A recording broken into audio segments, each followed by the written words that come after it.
going on? You are listening to and watching today Talk About Gay Sex. I'm your host, Steve Rodriguez. We are here at Kansas City, as always, not always, but I'm here with Carpenter, Steve Carpenter. Hello. How are you? Good. How are you doing? Good. Sidekick. We had a fun, our Christmas came early for us this year. Oh yeah, your party was really fun. Yeah, I do this Christmas party, keeps getting bigger and bigger.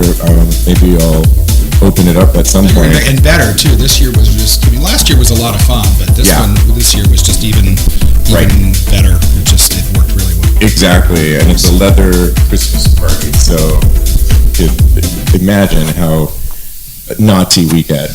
We put emphasis on the naughty. A little bit, Who's yes. been naughty? Yes, I still have a bag of floggers I got to take home. So hey, yeah. So we put a few pictures on our Instagram there. But I want to get into today's episode because they are here. We are here with the Adonis Lounge, and to our left over here is Tim. Tim, I don't even know your last name, but does it matter? I mean, it doesn't matter that much. Everyone just calls me Tim Adonis. Tim Adonis. I like that. My last name is actually De Turiaga, Spanish. Spanish, yeah. People always think I'm some big white boy. But yeah, that's awesome. My father's a little Spaniard. Nice. That doesn't know what I do. He does it? No, he has no idea. Okay, we're going to get into that. Yeah. Next to you is one of your dancers who dances for you. Yeah, this is Ethan. Some people call him Easy Ethan because he's easy on the eyes. He is. That's a good. I like that tagline. How are you sure that's how we got the name? Great. That's what they say. Okay. Cool. You were telling us offline, Ethan, that you're in school right now. I am in school. Yes. Cool. And I'm assuming we'll get more into working to probably pay for school. I'm sure. That would be correct. Yeah. Okay. We'll get all into it. But you, Tim, have celebrated 7 years of the Adonis Lounge, correct? More than that. Actually, this is the start of our 9th year in New York City. Oh, wow. So we celebrated the 8-year anniversary in October. Wow, that's awesome. Yeah, it's kind of surreal, actually, to be honest, and kind of take a step back. That's really hard to do in New York, especially. New York is not an easy market for anything. Yeah. Even sex. Yeah. It's, I've seen many parties come and go over that time. Right. Clubs shut down, bars shut down. The city's changed a lot since I've been working in this, in this world. Yeah, it's changed drastically. Sure. Exactly. Carpenter, what mic are you on? I just want to turn yours up a little bit. What am I on? I think I'm on. Is it 3? Okay. Okay, we are good. So many technicalities with this live streaming stuff.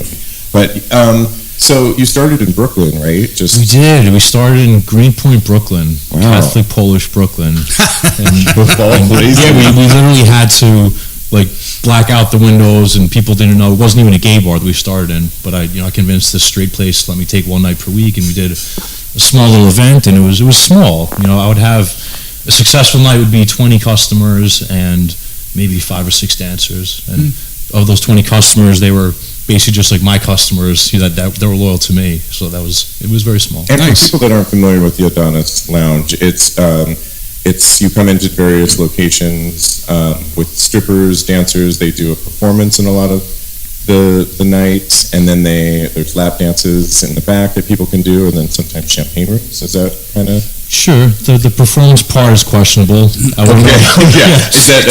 big quotes on that? Yeah. If you're kind of looking for a performance, you're probably going to be disappointed. Yeah. Stick to Broadway. Yeah. Off Broadway. Essentially, it's a mock gay male strip club, and that's the best way. And so you come to Ogle. Yeah. Okay. And I always tell people if you've ever been to a straight club for some reason where women dance for men, it's the exact same format that you would see there. Okay. We've just transformed it, so the dancers are male and our customers are male. What's great is that we did a show on wild sex tales where you could go back in the 70s, 80s, and there were so many spots. There was a place actually called Adonis, right? There was the Adonis Theater. Yeah, I've seen the picture. I've actually seen the picture. Yeah. And then that sort of died down, obviously, with a lot of Giuliani's rules, and it just fizzled out. And what I love about what you brought is sort of a little bit of that old school mentality of just good old fun when you go out with strippers, but in a pop-up kind of format, right? Yeah, I would say it's, we sell classy trash. I mean, that's what it is. Trash. We try to present it in the classiest packaging we can, but at the end of the day, it's just it's just good old New York fun, kind of that throwback. And it's you and your brother, right? Yeah. Runs sort of the LA. You have well, tell what cities you're in. Sure. So currently we operate in Manhattan. We're in Manhattan, New York City. Then also Los Angeles and Palm Springs. Got it. Cool. So we're in 3 cities. I was in Vegas for about a year as well. But Vegas is hard. Vegas is a very hard city. People don't realize it's very conservative. I'd say almost borders on anti-gay, to be honest with you. Yeah, I would agree with you at times. Yeah, and then nothing seems to last. There's been promoters that have gone in there and done like parties, and then the next time you look it up, it's gone. Yeah, the hardest thing with each city is that every city, every jurisdiction, even every just smaller area, they all have separate different laws and regulations. So anytime you go somewhere, it's not uniform. You have to kind of do your due diligence and see what the actual laws are for each particular city. And Vegas is a nightmare. They want all kinds of permits and licensing and all the rest of it. So the notion that anything goes in Vegas is far from the truth. Well, I was going to get more into that later, but we should just talk. I mean, speaking of that and all of the rules and regulations, and for something that you're embarking on or been doing, has got to be challenging here in the city. I know you've done a naked night too, right? Yeah, that's been a little rocky at times getting started. Yeah. What is the naked night? Explain what that is. Okay, so during the weekly events that we do, and I've got events every night, and we do operate in different locations. And over the last 9 years, I've probably been in a dozen different locations, literally. Sometimes by choice, sometimes not by choice. I mean, I've moved parties. I've been kicked out of venues. I've showed up to venues where the doors were locked, where the owners weren't paying their rent, like anything you could imagine. So just locating, just finding locations hard enough. But so during the weekly events, the boys are in their underwear, so they'll dance on stage and they give lap dances. But nudity is not allowed. You can't have nudity and alcohol in New York City. It's the law. So whether it's gay or straight, you can't have both. Right. Which is kind of lame. To think in New York City, you think that anything would go, or you should be able to have it. Some of those Puritan laws are still in the books. Yeah, exactly. Yeah. So I had the idea many years ago, because I danced for 10 years, and I worked all over the country. So I had the benefit of working in a bunch of different clubs. I worked in Atlanta, Florida. I worked on the West Coast, and I worked in New York, New Jersey, Philly, all that stuff. And I worked in clubs that were nude. So for example, in Atlanta, they allow nudity with liquor. So it's really not that big a deal. But you can't have that in New York. So I said, well, how can we bring naked boys to New York without getting in trouble? So many years ago, I kind of did it underground, and it was a smaller type thing. So I was serving alcohol, which you're not allowed to do, and I had the naked guys, for lap dances, all the rest of it. But that party kind of grew and kind of took on a life of its own. And before I knew it, it was really something special. Like it's kind of, people look back on it like, oh my God, like that. It was nuts. Like we had 250 customers, 50 dancers, and people were literally flying in from all over the country for it. Wow. Because nothing existed, but like all good things, it got too big. Right. And I did get in trouble. I got in trouble, for the alcohol part of it. Right. And so that party got put on hold for a couple of years, but then I figured, a lot of people were asking for it. So I said, okay, we have to play by the rules now, which we do. So now we have the naked night, but there's no alcohol. I can't serve alcohol there, but you can bring your own. So you could bring your own booze. Right. And I could serve But you're it not to you. selling it. I just can't sell it there. Yeah. Perfect. So you get around the law, but people can still have a good time. Absolutely. Yeah. Great. So I mean, if you want to see the naked boys, you have the naked boys, and you could still bring your bottle or booze or whatever else. So it's fun. It's maybe not as risque as the older parties, but it's still a good time. Do you dance at the naked parties, Keithan? I do dance at the naked parties, yes. So what's that like? Walk us through. I mean, is it just you walking around and fully naked, and people are just mingling with you, or what goes on? I guess it depends on your personality type as a dancer. We're all fully naked, but there are dancers who approach customers, and there's customers who approach dancers. Okay, got it. Okay. I separate the dancers into the physical, and then there's the emotional dancers. Oh, wow. Okay. So this is getting very deep. This is the college. He's got this all analyzed. I like this. I'm curious. I like it. The physical dancers you'll find are more aggressive. They have less. They don't speak much, and when they just go up to a customer and they grab them by the hand, and some customers like that. They like that thought of like the rough unknown. But then some customers are turned off by that because they're more of on a emotional. They want to know the dancer. So like there are bigger, buffer guys usually who are the aggressive dancers, where I'm more of an emotional dancer. I usually have a long conversation with the customer beforehand. I love that. See, I'm definitely an emotional. I go for the emotional dancers when I go to strip bars, only because I've been at, not yours, but other places here. You and I went to a place on Thursday nights here in town, and did we? No sooner had we gone downstairs, and I think I yes. glanced at a dancer, that was funny. And that glance happened to, he came across the room, grabbed my hand, and yanked me back into the back room. And I was like, whoa. Right, in mid-conversation. I barely got my drink. I wasn't even looking at him yet. I didn't even decide. And it was a little too aggressive for me. Maybe to your point, people like that. And some do. And also, personally, I've tried to be the aggressive dancer. I just really can't. I I know I sexually get off through a mental attraction as well. Right. And so, if the customer knows the dancer and the dancer knows the customer, you can become more intimate within dances and conversations in the champagne rooms, because you know what they're looking for and they know who you are, and you can connect deeper. And it just, if you go in there just blind, it can actually just be this blah, basically. And I like how you broke it down into those two different... That's interesting. You would probably agree a little bit with when you used to dance. I used to dance back in the day, and I can remember the more personal interaction you had with, people that were there at the bar, the more they were going to tip you more versus just, I'm sure there's dancers, maybe not in stripper land, but go-go world, where there's kind of attitude and, they're just, are they there? Are they not there? And I just think the more personal connection you can give somebody, the bigger the tips you'll get. Right? I would agree. I think Ethan brought up some great points, but also to the point you made about attending an event. I think, to be fair to all the events in New York City, it's kind of the nature of the business. If you walk into an event, you could have that same experience at my club or any club. Probably, to be honest with you, there's, if you get 20, 30, 40 guys, which sometimes you have that, you're going to have, some of the people are just more aggressive, or that's just kind of their game or whatever else. And it's hard to police that. And I don't know that you would want to, because some people, like you said, there are some people that definitely enjoy that they do enjoy. But it is a fine line, between getting do you give any, with the new dancer, when you bring them on board, do you give them any tips, or hey, or just do your thing? And is it more based? Ethan shaking his head. He's shaking his head over there. No. Okay, so maybe. I think I don't kill anyone in the back room. I'd like to think I'm pretty easygoing, easy to work for. Tim is very easy to go to work with. He's very kind. When it came to tips, no, but if I needed anything, he was there for me.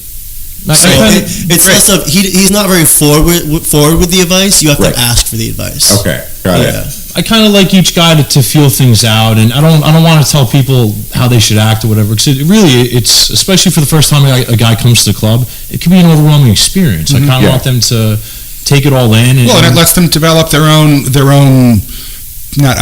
personality, but their own method, exactly. Which is what would make it very special, because if everyone has the same pattern, then it's not going to work. What works for Ethan, that may not work for another guy. So I found there's universal advice. A lot of fetishes. I've actually discovered a lot of different types of fetishes and personalities just by working with Tim. That's interesting. Fetishes that you never knew about before. Ones that I've never known about personally. Yeah.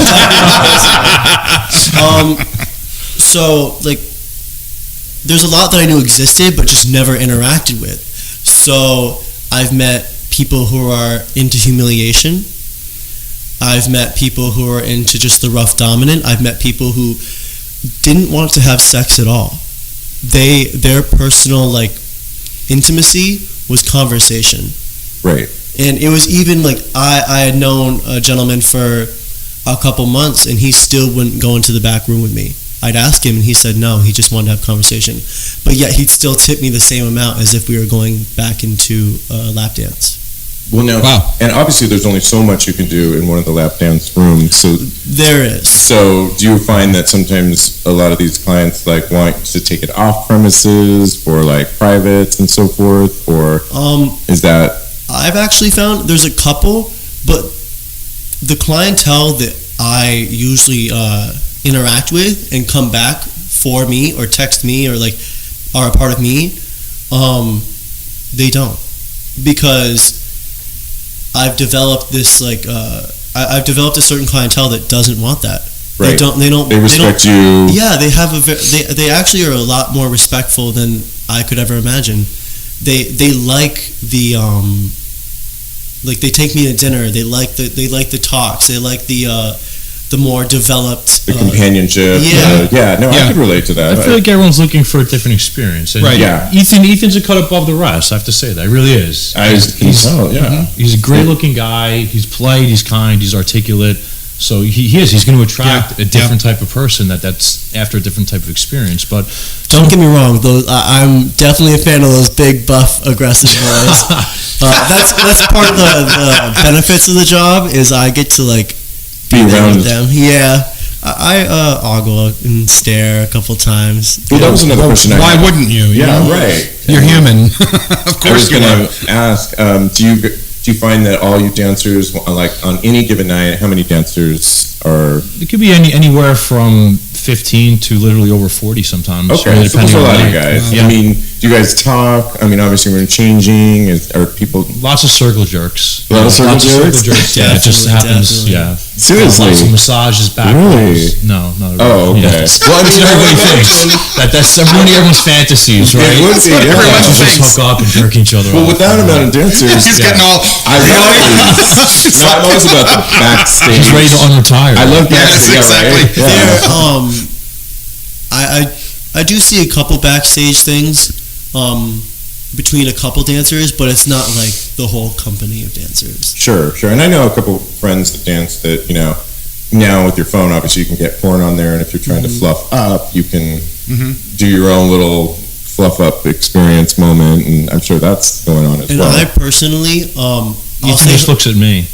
And then he's good to go. Yeah, it's since I automatic. Yeah. I met Tim, and I had a huge crush on Tim the first time I met him. Well, I mean, he's the big, smile, honestly. But then he got to know me, and that was it. Then it was, it became the boss. But no, The mean boss. The mean boss. I'll say hello, and I'll have a small conversation with dancers, but I really don't get into like deep conversations with them. Right. It's kind of just like I'm here to do something, and I'm not here. That thing isn't to talk to you. Yeah, and the last thing you want to talk about is politics, right? And you're in the world, everyone wants to make money. If I'm there to talk about politics and stuff like that, it's with a customer. Yeah, there you go. Right. Yeah. Well, personally, the reason I started dancing was sort of a fetish of my own. I have like an objectification fetish. Oh, so like what's that called? That or meaning that he likes to be the object. Or, he likes to be the object of affection. Desire. Yes. Mm-hmm. Isn't that an exhibitionist? Yes and no. I also like exhibitions, so I guess it kind of they're a little bit different. It's two sides of the same coin. Right. Well, one, you want to be adorned, sure, sort of, and for a dancer, it's a great quality to have. It is. I mean, if you're trying to be a doctor or a lawyer, it's probably not the best thing you've No. For a dancer, sure. It's actually quite interesting because I went in with the exhibition fetish to like be like I like the thought of like almost like just people like not like using my body in a sense that I worked on, but it actually turned into they don't even like my mind is more like they like to talk to me. I find that so interesting that like yes, my body is there and some of them do like it, but a lot of the like customers who I make good connections with are mostly after like, and again I can relate to that again because I think sometimes when I go into places like this, I'm assuming everyone wants all these dancers. So if I'm going to choose somebody to go into the back room, whatever, or for a lap dance, I want to know that I'm somewhat special and not just a number. Like, number 26. So I want to connect a little bit with whoever I go back, and as long as you know that I don't remember names. Well, yeah, names don't matter to me. I don't remember. I remember your face. Yeah. If you come in next time to ask him what your name is, you're about to be disappointed. Yeah, but I'm just talking about the same way. Initial time. You know, when you go back. That's exactly right. I mean, everyone's there for a different experience. Yeah. So I think the more seasoned dancers or the more emotionally intelligent, they're able to cue in on that. So you might want that experience to feel special for a second. Right. So I'm going to talk to you, have a good conversation, put my arm around you. And the next guy might want the exact opposite. He just might want me to grab him by the neck, you know, and tell me a piece of shit and to get in the back room. Ooh, so, you know, the good guys, you can pick up on that. And you know, because if you is that turning you on, Ethan, over there? I've actually dealt with that. Oh, wow. There was a customer who asked me to, like, throw him around. Wow. And I tried, but I just couldn't go there. I couldn't go as deep in, like, I couldn't go into as deep of the foreplay as he wanted. Right. So, really own it. It was just not your personality. Yeah, it just wasn't like, I couldn't, well, he was the humiliation one. He wanted some things that I just couldn't offer. And so, I actually recommended a different dancer. That one's a hard one. The humiliation, it bothers me a little bit. It bothers me too, and you have to, people that do it, like I know, like you have to own it, right? Like, you know, and that, I can't do that either. I used to get a lot of those. I feel like I think it's cool. Like if you're into it and someone else is into it, like I'm not against it. I just personally I can't. There's other people. Like I feel like I'm like hurt. Like I don't know. You're not going to live up to what I want them to fully enjoy their experience, and I just know that I can't give it to them. Right. That's fair. Yeah. But that's really good too, because you can tell them that's not in my persona, but I know somebody who can give you what you want. Exactly. So he's a team player, which is good. It's good. Oh, but that's good. That he's you know, if you come there and he can't provide that, he'll pass on to somebody else. He's a team player. Yeah. I like that. But you find that there are different archetypes, and people are looking for certain things. Right. So like I used to get customers like that a lot when I was dancing. You know, I'm 6'2", 220 pounds, so people see me and they think just this big, aggressive guy. So, so I would get a lot of people that were into that. So that was something blushing, actually. Yeah, I know, right? He's blushing. He talks about his boss and he blushes. We're videoing. Didn't get the full effect. There's got to be some horror story customers that you've had personally, Ethan, that, you know, something just either they were drunk or were out of line or... And at the same, and I say the thing is I'm not fully enveloped in just being like on a hustle. So if a customer gets a little too like into the horror storyline, I'm usually good at being like, oh, sorry, you lose, and just like walking away. Yeah. That's great. One time he caught me off guard. He struck me. Oh wow, that's pretty. Yeah. Like he slapped me very hard across the face and caught me off guard. You know, and I'm assuming he did or did not say his fetish was. And not didn't, that was right. Because it was one of the ones that walked up to me and said, "Hey, do you want to go in the back room?" And okay. Like I didn't have time to talk to him. That's what he wanted. So that's what I did. And I just got back there and I was like doing the lap dance, and all of a sudden he was like, "Yeah, you enjoying that?" And I was obviously going to play along, so I was like, yeah, sure, I'm enjoying this, but I said it more intimately. And then he just like struck me, and so my automatic response was I grabbed him by the throat, which he enjoyed, but I didn't that wasn't what I meant to do. Mine was to stop him, and so then he grabbed me by the hair. Oh, okay. And so then it just like came to this thing where I just like had to push him off me and be like, okay, we're done. 5 minutes is up. And he was like, oh, that quickly? And I was like, yeah, like time flies by. Yeah. So he was very intoxicated, obviously, since he couldn't tell that it was 1 minute. You should have been 86 immediately, but you have security though. No, it wasn't. That actually wasn't with Tim. Okay, got it. Yeah. This wouldn't happen on. Yeah. It wasn't on Tim's watch. That was a horror story from a different club. But let me listen again. To be fair to everybody, it's part of the world. I mean, yes, no matter, you know, when you get 100, 200 drunk people, you're gonna have people that act unruly. And Tim's customers, like anyone who shows up to these parties that Tim are involved in, have always been respectful to me. And like if I say no, they're turned off, which is nice. Right. So they're like, wow. It's mostly a good group of guys. I mean, you have to understand it's an expensive habit to have, right? It is. So my clientele, they tend to be over 30, educated, you know, and working. Where, you know, if they could come there and spend $200, $300, $400, $500, you know, they're educated people and they just want to get off and have a good time. So, yeah, it's when you go to the clubs, they're like, they just got drunk at a bar and they have $20 in their pocket. You have to be more careful and more. And you get that, but again, you know, there's something for everyone. There are events for everyone. Some people like that, and you know, the dancers that I won't hire may go work for those parties, and it's just you know, it's very self-regulating. The entire business is self-regulating.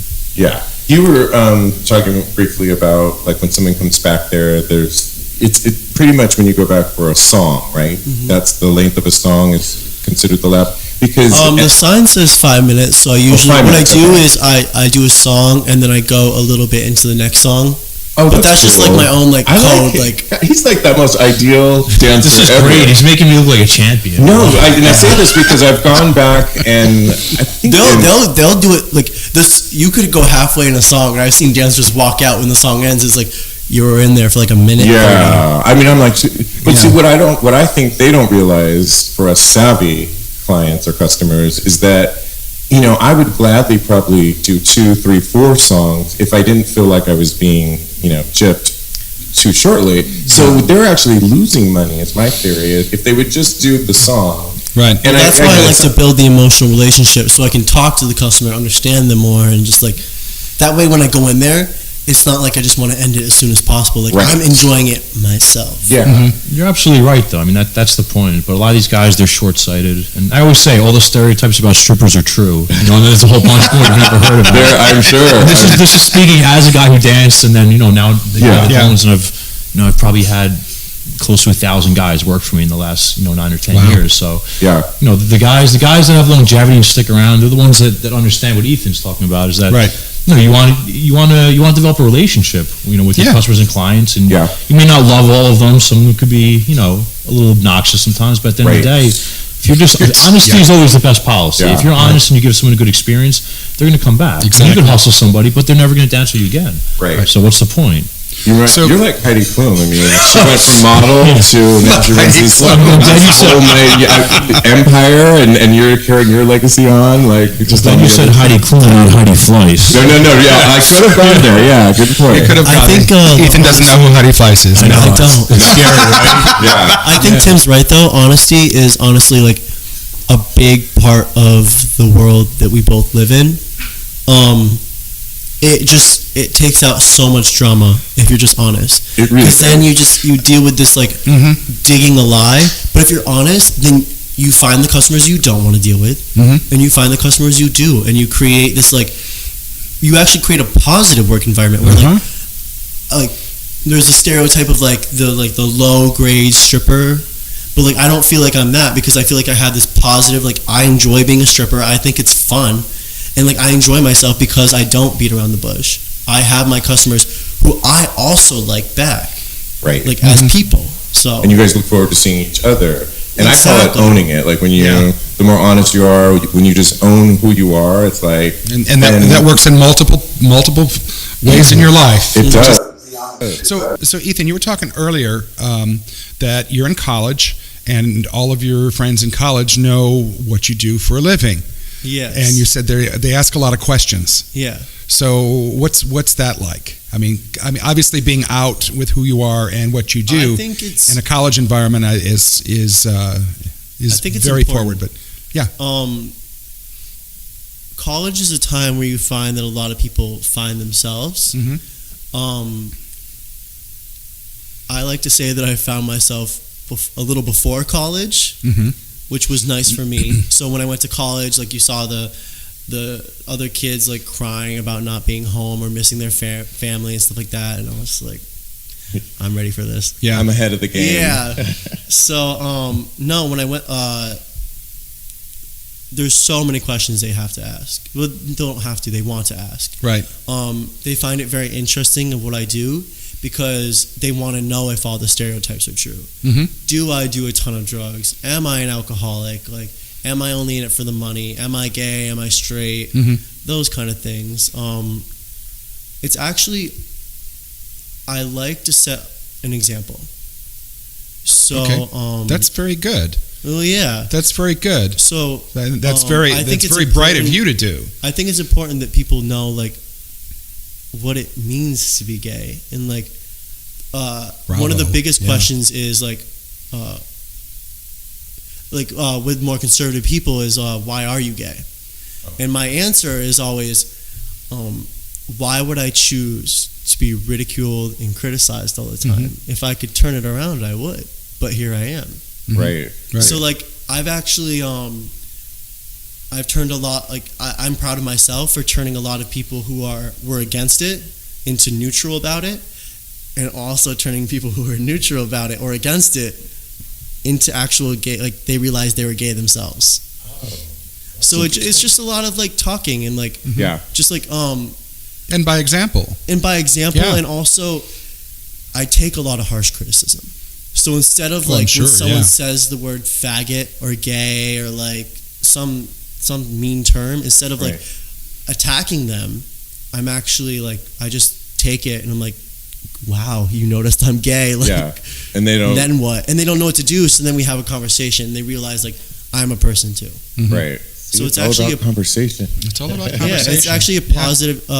Me being a stripper is actually very positive on campus. I feel like I've helped a lot of people like enjoy life, and also a lot of my teachers know as well. Yeah, cool. They think it's really cool.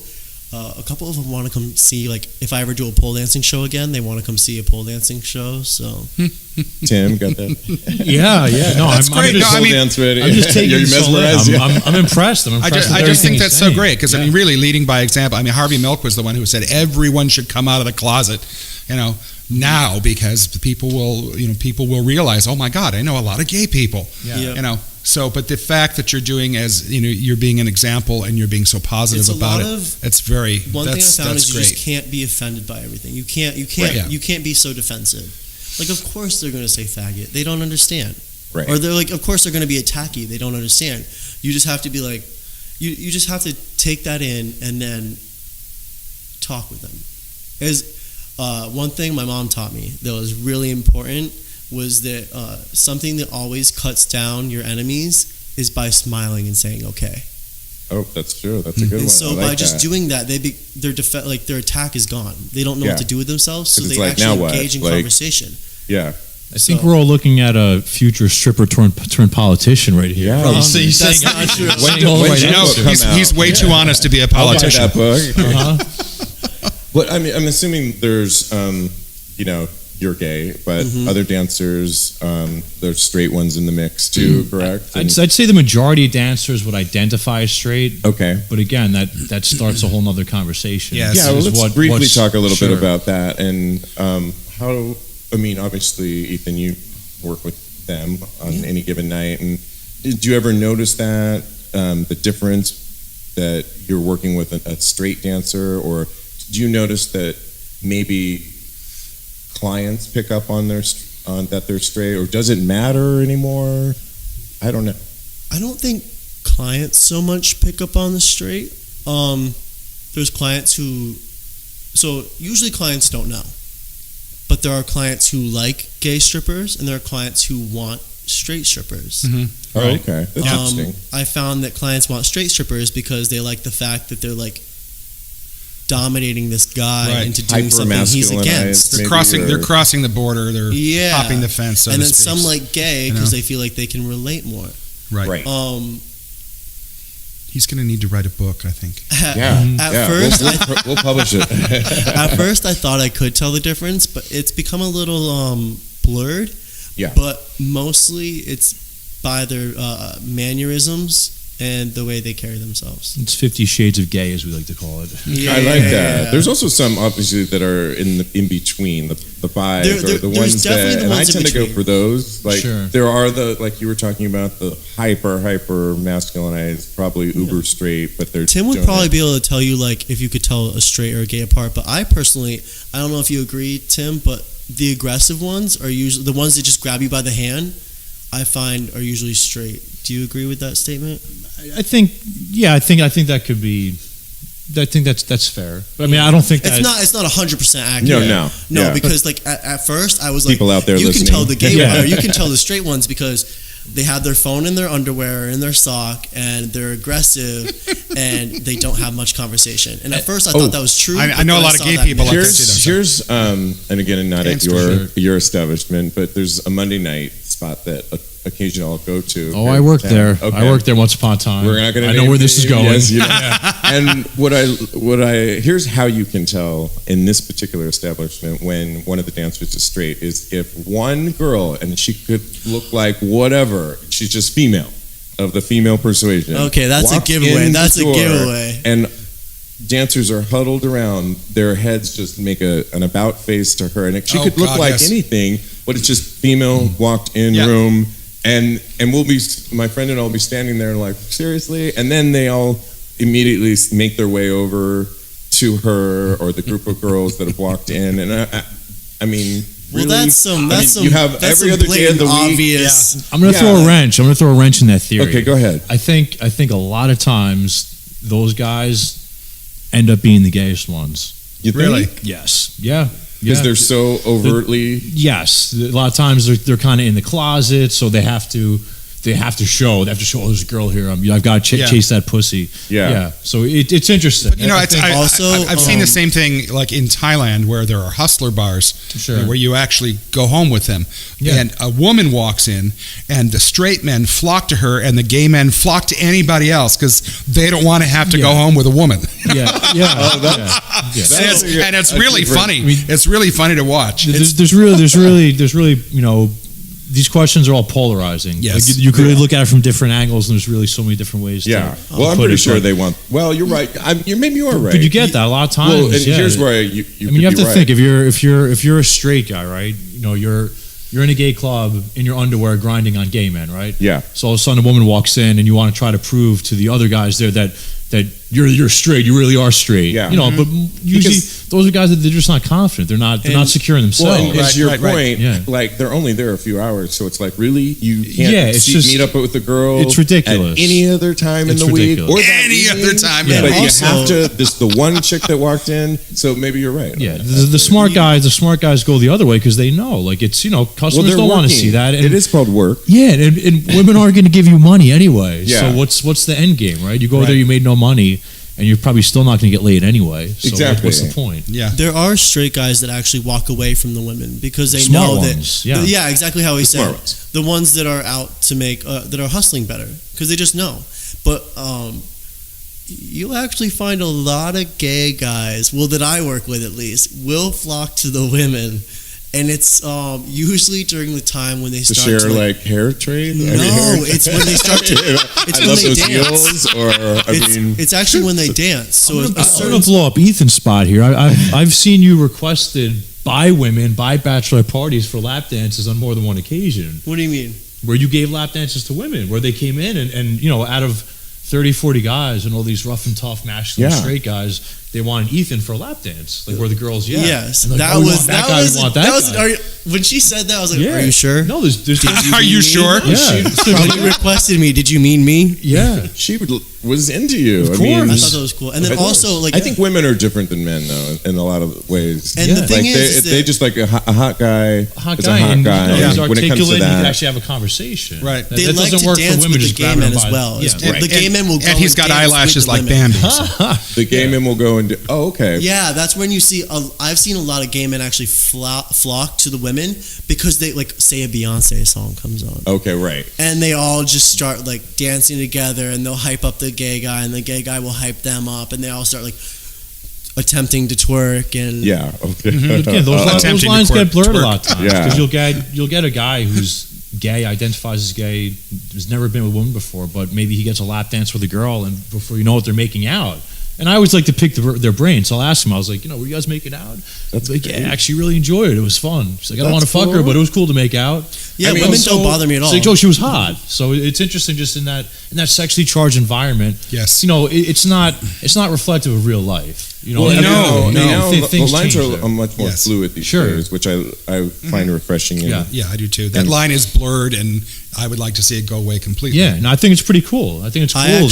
I identify as gay, but sure, I've actually had sex with a woman. Ew. Yeah, right. What do you call And what do you call that? He's no longer a gold star gay. I'm no longer a gold star gay. He's not a gold I star didn't gay. even know what that was, but I didn't Yeah. find that out until I went to a bar and said the fact that I had sex with a woman, and I thought the whole bar had stopped moving. Yeah, everyone stops and turns and goes, Yeah, and like all the three drag queens who were in the bar was like, he's not a gold star. what's a gold star? A gold star is a gay man who has never had sex with a woman ever. I just learned So something new. I You get a didn't know gold that. star. So, Okay. Yeah. A platinum star is a gay man who has never had sex with a woman and was born cesarean section. So he's never touched a vagina ever. Oh my God. Shoot, I was cesarean, but I had sex. Well, yeah, so But I'm we sure, lost both Ethan, your stars. You must get hit on by women all the time. I'd imagine in school, I would take him out as my wingman if I was trying to pick up girls. Oh, he'd be. Oh, are you great kidding? Oh, wingman. yeah. I get hit on by women, but it's women that actually know I'm gay. And I think that's also a fetish. I've got some girlfriends where that's that's definitely a kind of a fetish. fantasy where they want Yeah. to be the one to kind of turn it out. Yeah, because or- I make it. I think I'm pretty obvious as a gay, even if I'm like walking. Just because of usually my style is very gay, and also I was a dancer in high school, like a competitive dancer. So when I walk, I can't help but dance to whatever I'm Gay just listening comes to. right out. Okay. That What's- stereotypical Beyonce gay. song. just What comes kind out. of dancing? I did hip hop and jazz and contemporary. Oh, Okay. I love all that. That's cool. Okay, so you don't walk all turned out like a ballet No, dancer. Yeah, Good. right. Mine's actually when I walk, it's more of the hip hop's easier. More of a swing, yeah. The jazz. Do the jazz hands come out? Because that could be. Once in a while. Okay, Once that in a could while. be Those it. girls must have loved you. You were the only guy, right?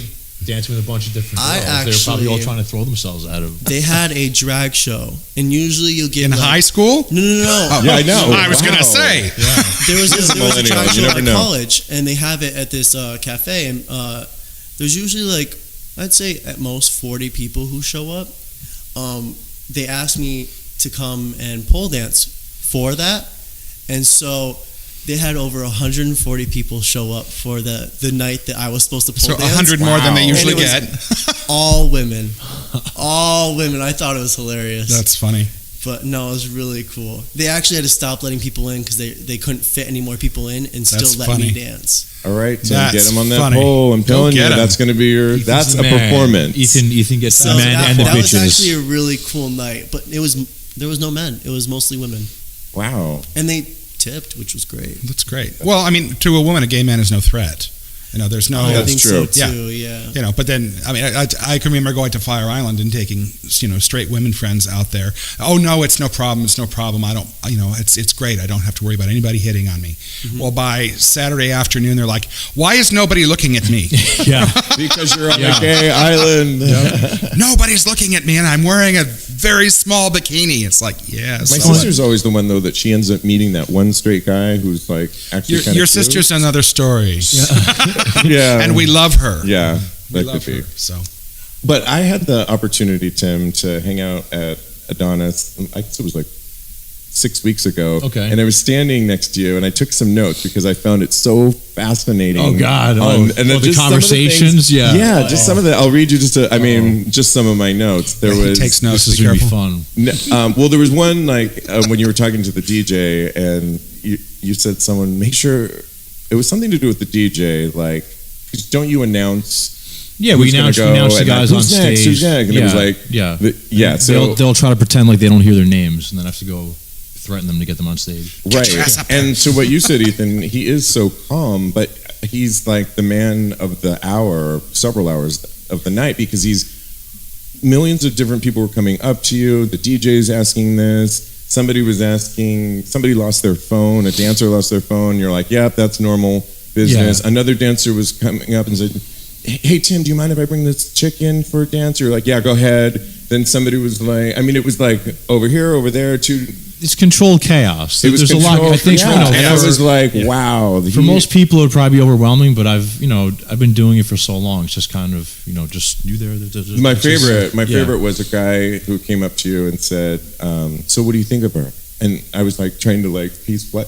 You're like, yeah, dude, it's okay. I'm just not, be nice to her. But I guess somebody was trying to fix you up with somebody. and you're gently trying to say, yeah, you know, it's okay. I'm kind of like freewheeling or single right now. Or I don't know what you were saying, but you were gently trying to put him off, and I was like, "Wow, you're getting even those." She was probably busted. I probably wasn't into it. That's probably trying to but be you nice. said it in the nicest way ever. The nicest way ever. But just it was tell her no. Yeah, kill him with kindness, right? I was like, "Wow!" Like it is. There's many moving parts. Dancers, maybe a dancer weren't showing up, which I'm sure you get your fair share. Guys are showing up. They're calling. They can't find the bar. I had a kid walk into the wrong bar. He walked into a straight bar. Like anything you could imagine. Did he start stripping? Like anything you could imagine. They just. I'm sure any night. My favorite is when the customers show up and they start stripping. Oh, does that happen? Every now and again. By the way, you send great emails that are very thorough. And, thank you. And so you get them, and if anyone's, we'll put that up. But you're pretty specific about, like, particularly the naked parties. Like, only the dancers will be naked. You kind of instruct people. The one thing I've learned with dealing with the public at large is that people are really fucking stupid. Like, unfortunately, people are really fucking stupid, and even when there's no nice way to say it. I mean, people just ask the most ridiculous questions. But again, I just answer them respectfully and kindly over and over again. But people just ask the wildest shit sometimes. I bet it's illogical, but I mean, you really can't do anything. Is your brother on the West Coast as calm as you are? He's nicer than I am. I always tell people he's nicer than I am. Really? You're pretty nice. He's nicer because New York, you have to be a little bit tougher. True. The West Coast, it's more laid back. The guys are different. It's a different grind here. Yeah. You have to be able to be tough in New York. Yeah, you have to. You have to. And especially in a highly sexually charged environment. Without a doubt. That's true. Yeah. You got to be you're dealing with these bar owners too, so it's like you want to keep your running gig. Yeah, there's a lot, on the line. That's it. I've got, it's like a marriage at each different place. You have the relationship with the bar owner, then you have the relationship with the customers, the dancers. So you have to keep everybody happy. Yeah, it's not always easy. And when showtime comes on, it's showtime. Yeah, so, that's it. Yeah, you make it work. I just do it. The show must go on. The show must go on. Wow. Well, this show needs to wrap up because you guys have a show tonight. We do. Yeah. But how can people find you and tell what cities you're in?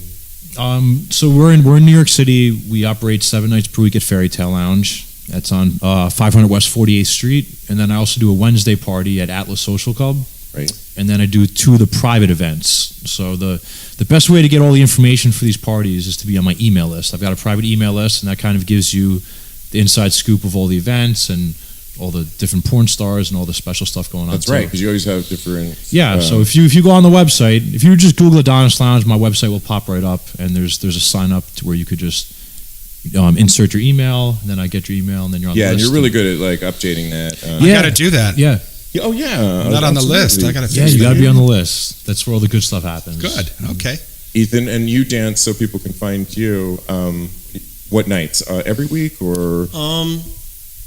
I dance almost every weekend. There are weekends that I just take off for like school or like if I haven't seen my mother in so many months kind of thing. Like, yeah.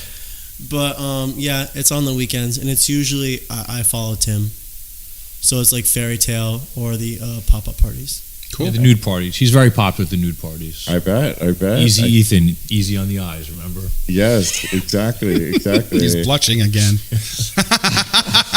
We can obviously social media at the Adonis Lounge. Yeah. It's we're on Twitter, Instagram, Facebook. I mean, it's awesome. It's all out there. There's YouTube channel. There's cool videos out there of all kinds of cool stuff.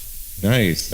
All right. Well, thank you so much, Tim. This has been fun. Yeah, thanks, guys. This has really been great. And Ethan, thank you picked the primo dancer. No, he made me look really good. I have to give a disclaimer. Well, honestly, he really did. Yeah. He made you look really good. Tim is a very respectful person to work for, so it's not very hard. He's actually a very, very nice guy. That's good. Yes, absolutely. Well, thanks, guys. Thank you. Check them out, the Adonis Lounge, and thank you, Carpenter, as always. Thank you. Of course. I mean, this is always fun. Always fun. This is always fun. So. Absolutely. We will see you next time. In the meantime, continue having hot gay sex. Yes. And once again, join us tomorrow night for our live broadcast of Talk About Gay Sex at 7:30 p.m. Eastern Standard Time go to facebook.com/talkaboutgaysex, where you can post, ask questions, comments, shout outs. You can also tweet us at talkaboutgaysex or on our Instagram at talkaboutgaysex, and we will be sure to get to you. #TagsPodcast to get further up the list. It's tomorrow night, 7:30 p.m. on our Facebook page, Eastern Standard Time, facebook.com/talkaboutgaysex. And if you are in New York City, join us for the live broadcast at REV, 225 West 19th Street between 7th and 8th Avenue. Come for us, come for the cocktails, sponsored by Herradura and Jack Daniels. See you then.